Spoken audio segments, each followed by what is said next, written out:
Тэгвэл Монгол Улсын ерөнхийлөгч Ухнагийн хөрөлцөх тулгар төрийн 2235, Их Монгол Улс байгуулагдсны 820, үндэсний эрхчлөө тусгаар тогтнолоо сэргийн мандосны 115, ардын хувьсгалын 105, ардчилсан хувьсгалын 36 жилийн ойг тохиолдуулан нэр бүхий эрхмүүдэд төрийн дэд цол, одон медаль хүртэлээ. Төрийн шагнал хүртэж байгаа эрхмүүдийн дунд мянган тэмээчин болох амлалт аваад 3000 тэмээтэй болсон малчин Шинэнгуагаас гадна гавьяат нисгэгч, мөн гавьяат жүжигчин, гавьяат багш, гавьяат эдийн засагчид цоо шинээр мэндэллээ. Монгол Улсын ерөнхийлөгчийн зарлиг. Төрийн өндөр дэд цол тэмдгээр шагнуулж байгаа эрхмүүдийн дунд улсын аварга Эрхэнбаяр холимог тулаанч Нандин Эрдэнэ нар гавьяат тамирчин болсон бол гавьяат жүжигчин цолоор камертай хамтлагийн ахлагч Болд тус хамтлагийн дуучин Ган Эрдэнэ нар шагнууллаа.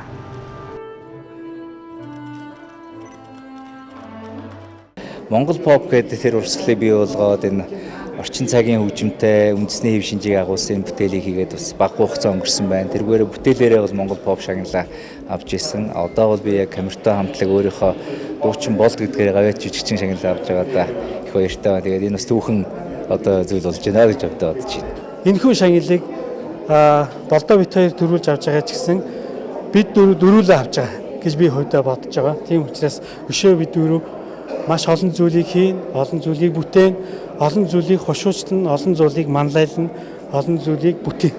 Баярлж байгаа олон хүмүүсүүд байна. Тэгээд надад тусдсан болж явсан бүх хүмүүстээ одоо бас баярлалаа гэж хэлье. Тэгээд өнөөдөр бас хамгийн түрүүнд одоо намайг төрүүлж өсгсөн аав ээжтэй намайг энэ спортод бас буруудан ташуур өгж зөвд нь одоо урмыг өгж өгдөөсөн нийт бүх багш нартаа бас баярлалаа гэж хэлмээр байна. 26 жил толгойлуугаар зөвхөн тулдны учраас амар зүйл биш шүү дээ. Дунд нь зөндөө ялагцсан үе бас байгаа. Аав маань зодог тайлаач, болооч хангалттай шүү дээ гэж цөхүүлж унах үе мэн те.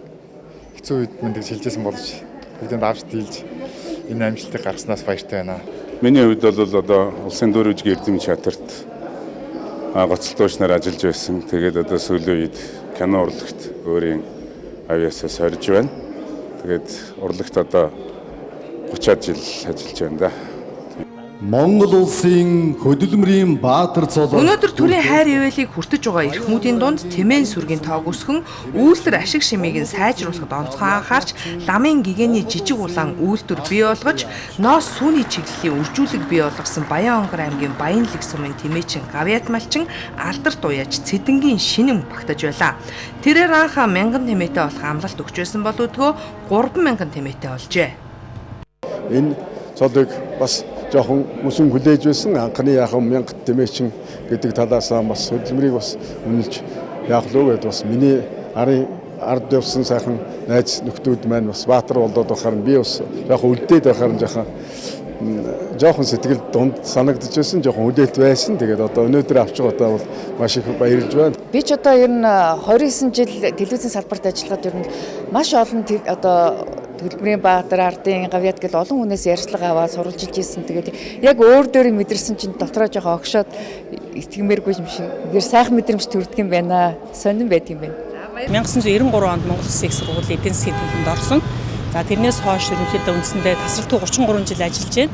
За энэ хугацаанд ингээд одоо эрдмийн зэрэг цолоо хамгаалаад тэгээд олон шавь дөрүүлсэн мэдээж хэрэг тийм ээ. Тэгээ манай одоо эдийн засгийн төгсөгчнөр бол одоо Монгол Улсын энэ төр засаг тэ эдийн засгийн одоо үндсэн одоо бодлогонууд тэ сангийн яам Монгол банк тэгээ хувийн сектор энэ бүх банкудад тэгээд маш сайхан ажиллаж байгаа. Тэгээд энэ тэнд явахаар одоо багш хүний хамгийн сайхан зүйлүүд юу гэхээр энэ тэнд ингээ явахаар намжаа багшаа гэд тэ олон хүн ингээ таардаг. Тэр багш хүний одоо хамгийн сайхан одоо сэтгэл бол тэр л юм да тэ. Тэгээд сая хотод ерөнхийлөгчөөсөө ингэж гардаж яваад одоо ийм одоо том одонг ингэж ингэртэй медаль гэж одоо сэтгэл маш их өндөр байна.